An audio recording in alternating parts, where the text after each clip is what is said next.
Hola, buenos días. Espero que todos estén gozando de perfecta salud. Vamos a darle continuidad a lo que son las escuelas del pensamiento filosófico. El día de hoy vamos a revisar lo que es la escuela del epicureísmo o escuela epicureísta, al igual que los principios de lo que es la escuela kantiana o escuela de Immanuel Kant.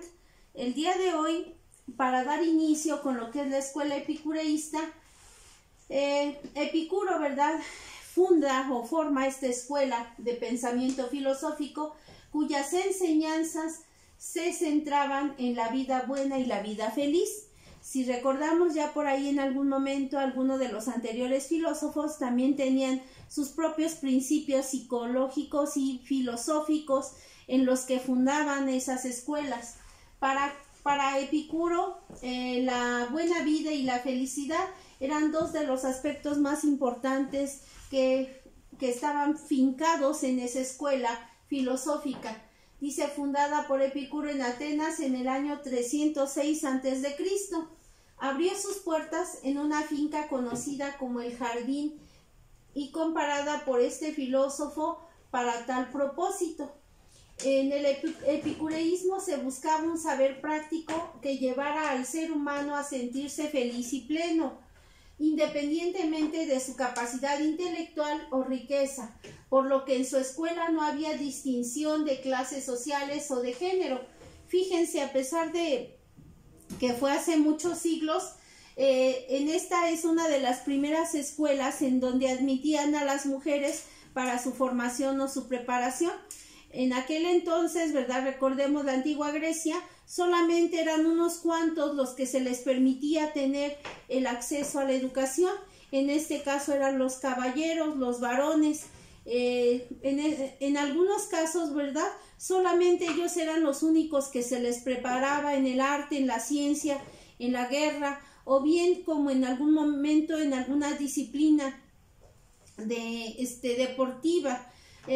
Principalmente, ¿verdad?, más adelante surge una etapa que se llama caballeresca, que justamente eran las gentes que se les educaba para grandes guerreros, para que defendieran en algún momento su polis o su ciudad. En el caso del epicureísmo, es la primera escuela en donde se permite la enseñanza a la mujer y pues de alguna manera también el trato es muy peculiar y muy parecido al que un hombre también podría tener. Entonces, yo creo que es una de las escuelas que nos deja este legado para próximas generaciones. Bien, pues continuando con esto, nos damos cuenta que Epicuro clasifica los deseos en una categoría que consta en 3, ¿verdad? Vamos a irlos leyendo. El primero dice los deseos naturales y necesarios. Estos se van a referir a aquellas necesidades básicas del ser humano, como las que ya comentaba yo en algún otro momento, el que el ser humano pueda comer, dormir, mitigar su sed, el descanso, el sueño, que son necesidades de primer orden fundamentales para la sobrevivencia del ser humano. De igual manera, cuando son atendidos de inmediato estos placeres principales o básicos, causan una satisfacción o un placer, pero también cuando estas no son atendidas, pues de alguna manera causan un dolor. Sí, a estos les va a dar el nombre Epicuro de los placeres naturales innecesarios, porque sin ellos no podemos subsistir, no podemos sobrevivir, son básicos, son importantes, son de primer orden. De igual manera, él genera otra clasificación que van a ser los placeres naturales y no necesarios. ¿Cuáles van a ser estos? Los deseos no producen dolor al no ser satisfechos como los anteriores. Entre estos está el deseo sexual. Sabemos de antemano que en algunas culturas orientales esta parte del deseo sexual está bien regulado desde los primeros años de vida, de tal manera que cuando los jóvenes o adolescentes llegan a esta etapa, pueden controlar ese impulso, ese deseo imperioso sobre tener sexo, ¿verdad?, o relaciones sexuales. Entonces, vamos viendo que esta enseñanza, este principio, desde aquel entonces surge el dominio de esos placeres sexuales. Continuamos con los siguientes deseos que se llaman los no naturales y no necesarios. Perdón, son todos aquellos que tienen que ver con el deseo de riqueza, de poder, de fama, de reconocimiento. De alguna manera son aquellos deseos que hoy en día conocemos como deseos de la adquisición de ese poder, de autoridad, de renombre, ¿verdad?, de fama. Anteriormente, ¿verdad?, Epicuro les daba el nombre de deseos naturales, pero no necesarios, porque no necesariamente todas las personas tenían que ser ricos o ser famosos o llegar a tener algún reconocimiento o algún poder político, de autoridad o de gobierno, sino que de alguna forma este tipo de placeres no naturales y no necesarios solamente eran adquiridos por algunas cuantas personas, los nobles, los reyes, la gente de poder, que en su momento podría gozar de este tipo de placeres. Bien, continuamos. Dice que él también distingue dos clases de placeres, los del cuerpo y los del alma. Los placeres del cuerpo tienen como objetivo tener oponía. ¿Qué quiere decir esto? Es decir, evitar el dolor del cuerpo, y se buscaba que el cuerpo se mantuviera saludable y fuerte, dando en justa medida lo que necesita sin excesos. Por eso es que en algún momento, ¿verdad?, en la antigua Grecia se sacrificaban a aquellas personas que en algún momento habían nacido enfermos, minusválidos o con algún otro tipo de defecto físico que les ocasionara esa parte de displacer o de dolor. Procuraban pues evitárselo y de esta manera pues cometían atrocidades. Bien, continuamos con los segundos placeres del alma. Son superiores a los del cuerpo, ya que son más duraderos y pueden eliminar los dolores del cuerpo. La ausencia de perturbaciones en el alma la denominó ataraxia. Esa parte de no dejar, ¿verdad?, que en algún momento nuestros pensamientos, deseos de nuestra mente, de nuestro alma, de nuestro cuerpo perjudiquen de manera directa o indirecta nuestro ser como tal. Entonces, a esa parte de ir dominando esos dolores que el cuerpo tiene a través de la parte psicológica o mental, le dio el nombre de ataraxia, pues de alguna manera buscaba subliminar ese dolor por algunas situaciones de placer, de bienestar, de felicidad. Bien, pues con esta finalidad era necesario cultivar la amistad, el conocimiento, así como la moderación de los deseos. Cuando en algún momento nosotros sabemos que podemos controlar esos impulsos, esos deseos sexuales, pues de alguna manera obtenemos un cierto conocimiento, un cierto control, no solamente de los demás, sino de nosotros mismos. Esa capacidad de autorregularnos emocional y fisiológicamente. Nosotros, ¿verdad?, dentro de nuestra cultura occidental, jóvenes y chicas, tendemos mucho a mostrar la parte afectiva, emocional, la que nos causa placer y que nos ayuda a evitar dolor. De momento somos muy afectivos, ¿verdad? Tendemos a besar, a apapachar, a tener relaciones con esas personas. En otros países, ¿verdad?, esta parte se va regulando, se va deteniendo, es un poquito más controlable porque se les enseña desde pequeños a educar ese placer, ese sentimiento, esa atracción, el deseo, gusto, satisfacción por la persona del género opuesto. Bien, pues dentro de lo que son las características o clasificación de los deseos, estos son los que nos habla Epicuro. Los principios filosóficos que nos deja de enseñanza el epicureísmo consisten en 8 aspectos que los voy a ir leyendo y se los voy a ir explicando de uno por uno. Dice el primero, niega la inmortalidad del alma. Para Epicuro dice que nuestro cuerpo puede llegar a morir, pero nuestra alma jamás. Nuestra alma es ahora sí que inmortal, y que pues depende de que nuestro cuerpo llegue a fallecer o a morir, esa alma se desprende de nuestro cuerpo y viaja, ¿verdad? Nunca muere, continúa, prevalece. La segunda, la materia y el alma están formadas por átomos. Ustedes saben hoy en día que con esa evolución de la ciencia y de la tecnología nos damos cuenta que nosotros como tal, nuestro cuerpo es materia, y que esa materia está compuesta de células, de neuronas, de huesos, de músculos, de sangre, etc. Para aquel entonces, ¿verdad? Ellos decían el nombre de átomos, átomos que integra ese cuerpo, esa entidad llamada ser, y que en algún momento nosotros tenemos que ir también de alguna forma cuidándola, protegiendo ese cuerpo y ese ser, porque forma parte de nuestro recinto personal, ¿verdad? Ese refugio que nosotros tenemos de nuestro propio ser hace que nosotros nos convirtamos en personas invaluables. O sea, quiero decir con esto que no nos pueden poner un valor económico, puesto que de alguna forma el valor que representamos como seres humanos es diferente. Bien, continuamos. Dice que la ataraxia es la tranquilidad que nosotros vamos a encontrar en nuestro espíritu, como el camino hacia la felicidad. Esa ataraxia, ¿verdad? La logramos no solamente jóvenes y chicas hasta que somos abuelitos o viejitos. Tú puedes encontrar la felicidad si estás cumpliendo con tu función, con tu arete, lo que comentaba más atrasito, ¿verdad? Con esa parte de tu fin último, tu objetivo. Si estás cumpliendo como hijo de familia, como estudiante, como hermano, como miembro de una sociedad, ¿verdad? Entonces estamos logrando alcanzar esa tranquilidad de espíritu.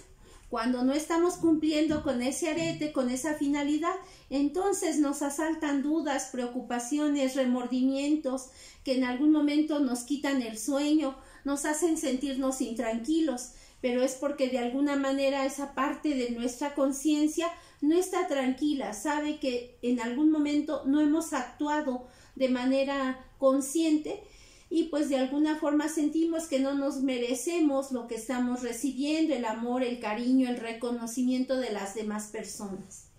Bien, continuamos con el quinto principio llamado hedoné. Hedoné significa sinónimo de placer moderado y que evita el dolor. Casi la mayoría de los bebés o de los pequeños buscan sentir ese sentimiento de placer, de que se les cubra sus necesidades básicas de alimentación, de sueño, de abrigo, de protección, etc.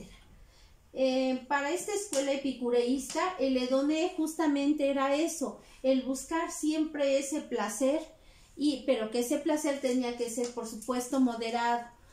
Otra vez vuelvo a lo mismo, nada con exceso, todo en equilibrio, para que podamos tener también nosotros un proceso homeostático interno y externo. Bien, continuamos. El sexto es la amistad. Dice, amistad es uno de los placeres que se deben cultivar siendo universal y independiente de la clase social.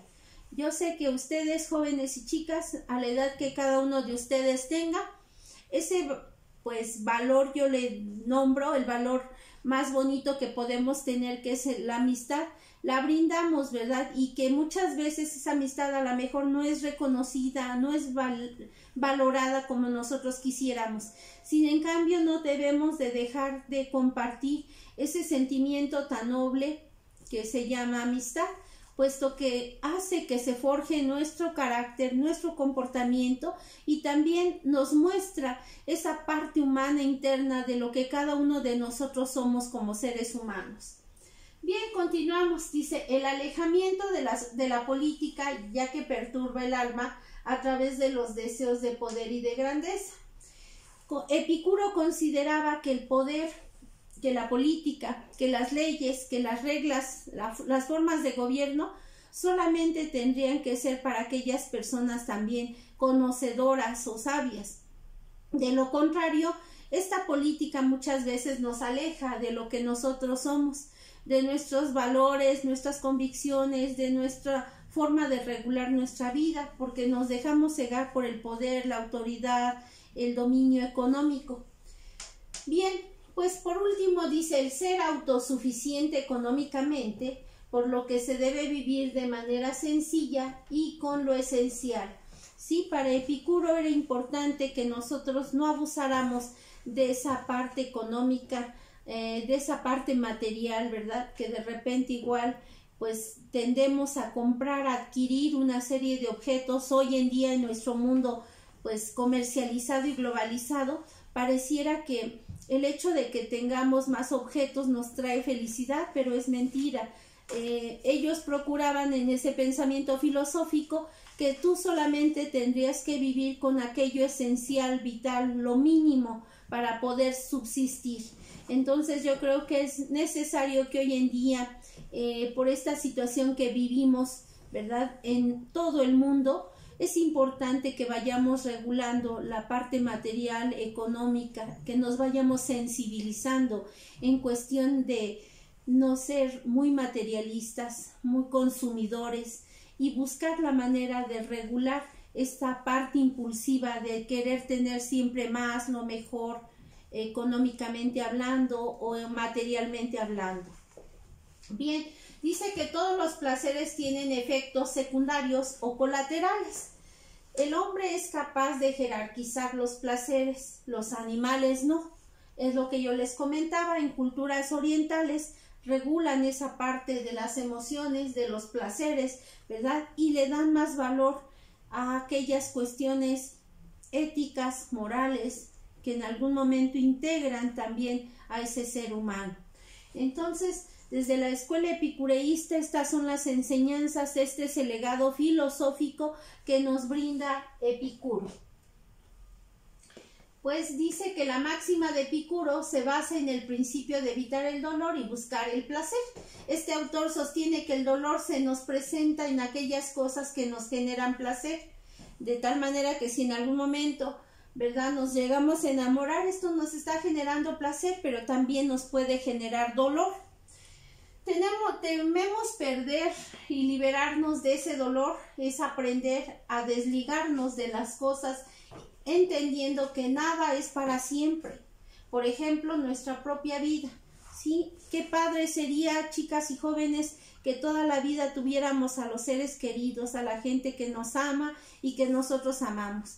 Desafortunadamente no es así, solamente es un proceso, ¿verdad?, un tiempo en el que en algún momento estamos con ustedes y al ratito ya no, y de igual manera ustedes también tienen que apreciar el valor de disfrutar a la persona, a la gente que les rodea, porque de alguna manera cuando ellos ya no estén, también vamos a tener menos preocupación de liberarnos de esa persona que ya no está con nosotros, ¿sí?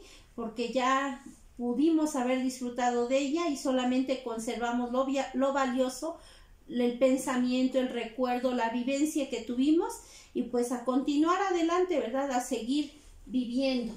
Dice que el placer es difícil de definir, sin embargo, es fácil de sentir. Es muy fácil la parte placentera y la parte de bienestar y de felicidad. Dice, al estar estrechamente ligado a una sensación de agrado, el hedonismo, como se le conoce en la postura de Epicuro, es que no debemos dejarnos arrastrar así por los placeres, debemos aprender a controlarlos, ser dueños de ellos, ¿sí? No dejemos que esa parte placentera nos domine, sino que por el contrario nosotros seamos quienes controlemos nuestros impulsos, nuestras necesidades de compra o de consumo o de adquisición material, puesto que hay cosas que de repente ni las utilizamos, ni las usamos y nada más están ahí amontonadas, ¿verdad?, sin ninguna utilidad, porque fue solamente el placer, el momento de haberlo adquirido y hasta ahí quedó. Dice, Epicuro recomendaba la selección de placeres, ya que no todos son buenos. Si lo analizas a la larga, nos producen dolor, remordimientos y en ocasiones son efímeros. ¿Qué quiere decir la palabra efímero? Que es pasajero, que no tiene valor, que solamente en un momento se presenta esa emoción, ese gusto, ese deseo, ese placer, y después desaparece, ya no se siente esa misma emoción y agrado por el objeto que adquiriste, por lo que tú obtuviste. Y bueno, como ejemplos, pues tenemos un montón de ejemplos de placeres efímeros a lo largo de nuestra vida.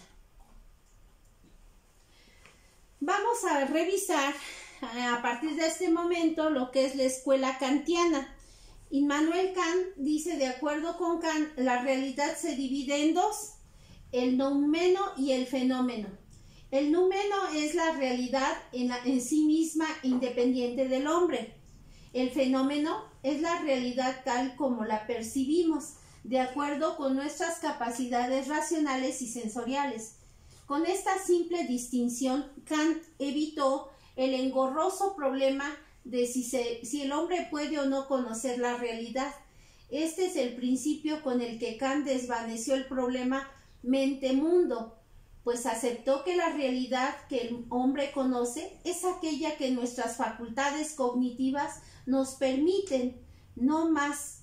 Si recordamos, en las anteriores escuelas, alguno de esos pensadores filosóficos hacía alusión a la parte sensorial, decía que nosotros conocemos a través de los sentidos.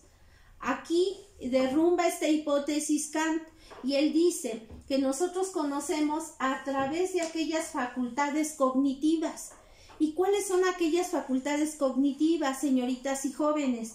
Van a ser la capacidad de inteligencia, de atención, de razonamiento, de lenguaje, de motivación, de emoción, de percepción, de aprendizaje. Todas aquellas capacidades cognitivas que van incorporando a nuestro cerebro, a nuestra capacidad intelectual, nuevos aprendizajes, y que esos nuevos aprendizajes se van construyendo a lo largo de la vida. Dice él que si existe algo más allá, está fuera de nuestro alcance saberlo.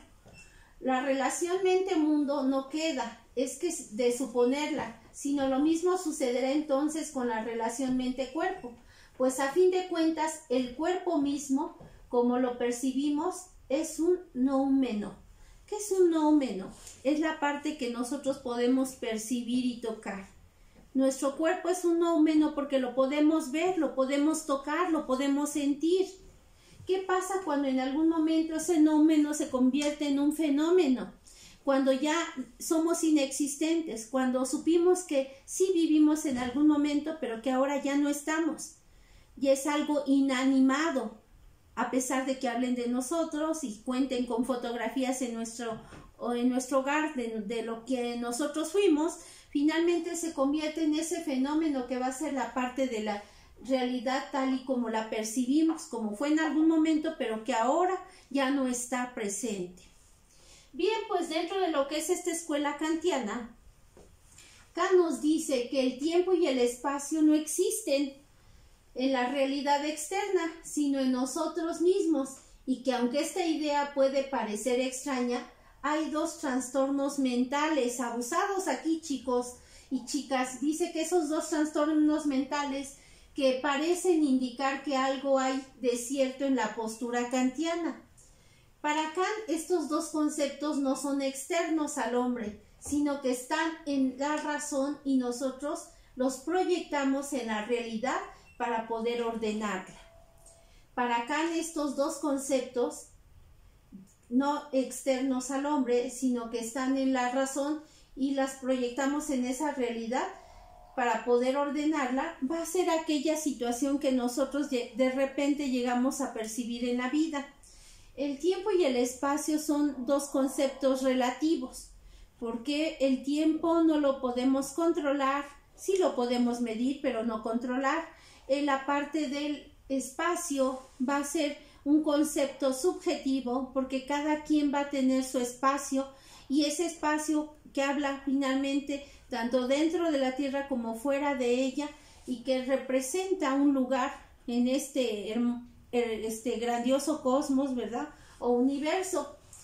Finalmente, dentro de lo que es esta teoría del conocimiento de Kant, nos dice que el trastorno que conocemos como negligencia hemisférica provoca que el enfermo solo vea una mitad de las cosas.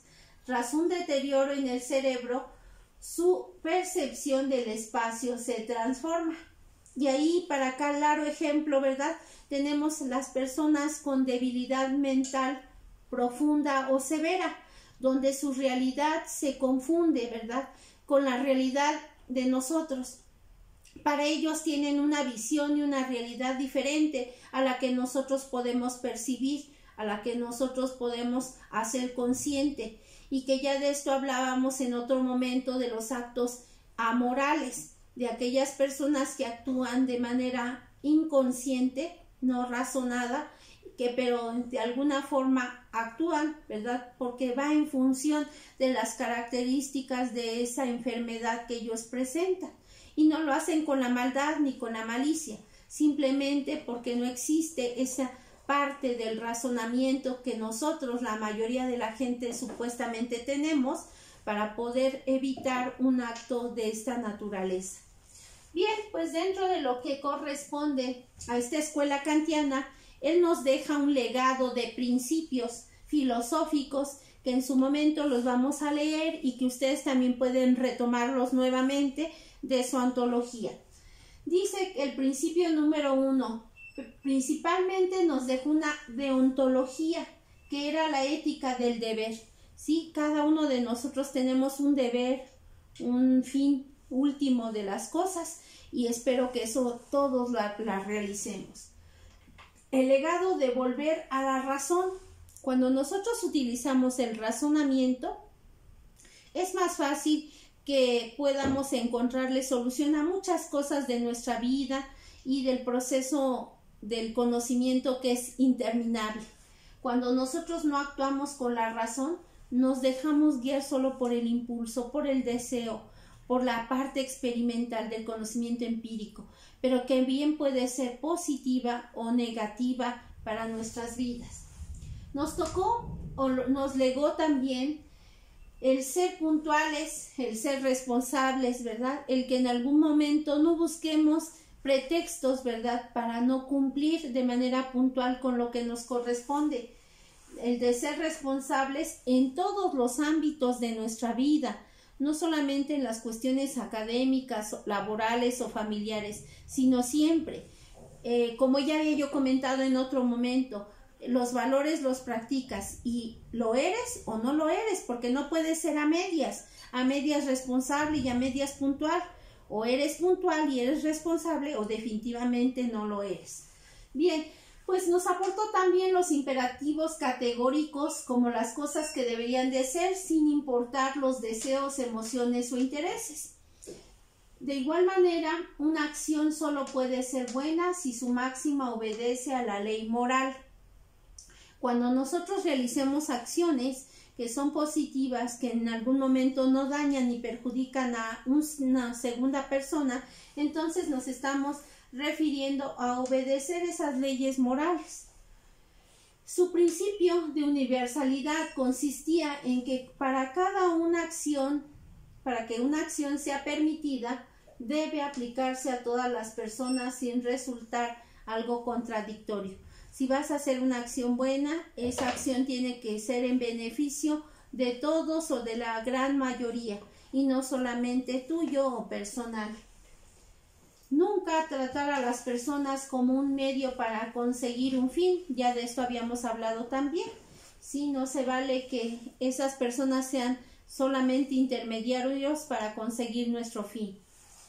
De igual manera, la autonomía a la que quiere que la sociedad llegue sería un mundo predominado por la voluntad, siendo racionales y obligados por las leyes morales a actuar con principios. Buscaba regular esa parte de la forma en cómo convivimos, siendo racionales, cumpliendo con nuestra obligación, aceptando ciertas leyes morales impuestas ya por nuestra sociedad, y de alguna manera actuar con rectitud. Ese actuar con rectitud implica, ¿verdad?, que en algún momento tú te dirijas por tus propios valores y convicciones, pero no a medias, no modificados, no alterados, sino como se deben de practicar. Invitar a que actuemos bien de forma correcta, como si un reino hipotético nos fuera a esperar a gobernar. Otra, un deber perfecto, como el deber de no mentir, es siempre verdadero, ¿sí? Y por supuesto, en el ámbito sexual sugiere que hombres y mujeres no utilicen como un medio para conseguir sus fines. Eso sería llevar al humano para convertirse en un simple objeto. ¿Cuántas y cuántos de ustedes no se enamoran y dicen que pues es la mejor novia y el mejor novio para que consigan su fin de pasar algunas materias, que les presten los apuntes, que les puedan dar regalos que en algún momento les hagan sentir bien, con palabras, con acciones, con actitudes, con gestos, pero que finalmente ese sentimiento de nobleza, de amistad, de amor que llega a sentir el uno por el otro, pues es falso, nomás mientras obtienes tu calificación aprobatoria, mientras pasas al siguiente ciclo escolar, etc. Entonces, no se vale por ningún motivo que tú solamente seas el objeto usado. Qué feo se escucha, que haya sido utilizado para que esa persona haya alcanzado su fin. Eviten, jóvenes y chicas, convertirse o convertir al otro en esos objetos para alcanzar el fin. Y finalmente nos dice, todos los humanos merecen respeto y dignidad como personas autónomas. Sean niños, sean adultos, sean ancianos, todos sin excepción merecemos ese respeto y esa dignidad como las personas que somos. La 13 dice, la única virtud que puede ser incondicionalmente buena sería la buena voluntad. Y finalmente, su principio 14, la voluntad siempre debe actuar en pro de un deber. Si nosotros tenemos la voluntad de hacer las cosas, no es necesario que las publiquemos, ni que digamos, yo hice esto en favor de, simplemente hacerlo y hasta ahí, ¿sí? Si es reconocido, qué bueno, y si no es reconocido, también qué bueno. Nunca esperes hacer algo bueno para que los demás te reconozcan, porque si no lo hacen, te vas a sentir frustrado, te vas a sentir olvidado, vas a sentir que ese esfuerzo no fue reconocido. Entonces hazlo por voluntad propia para que sí te sea satisfactorio para ti, no para los demás. Bien, pues estos son los principios que nos lega Immanuel Kant en su escuela kantiana. Y bueno, pues de alguna manera nosotros, ¿verdad?, nos damos a la tarea de reproducirlos. Termino mi exposición, jóvenes y chicas, con este pensamiento filosófico de Immanuel Kant que dice así: el ser humano, considerado como persona, está situado por encima de cualquier precio, porque como tal no puede valorarse solo como medio para fines ajenos, incluso para sus propios fines, sino como fin en sí mismo. Es decir, posee una dignidad, un valor interno absoluto, gracias al cual infunde respeto a todos los demás seres racionales del mundo. Puede medirse con cualquier otro de esta clase y valorarse en pie de la igualdad, ¿sí? Finalmente nadie es mejor que nadie, nadie vale más que nadie, porque todos somos seres humanos con un valor incalculable. Chicas y jóvenes, que tengan muy buen día. Hasta la próxima.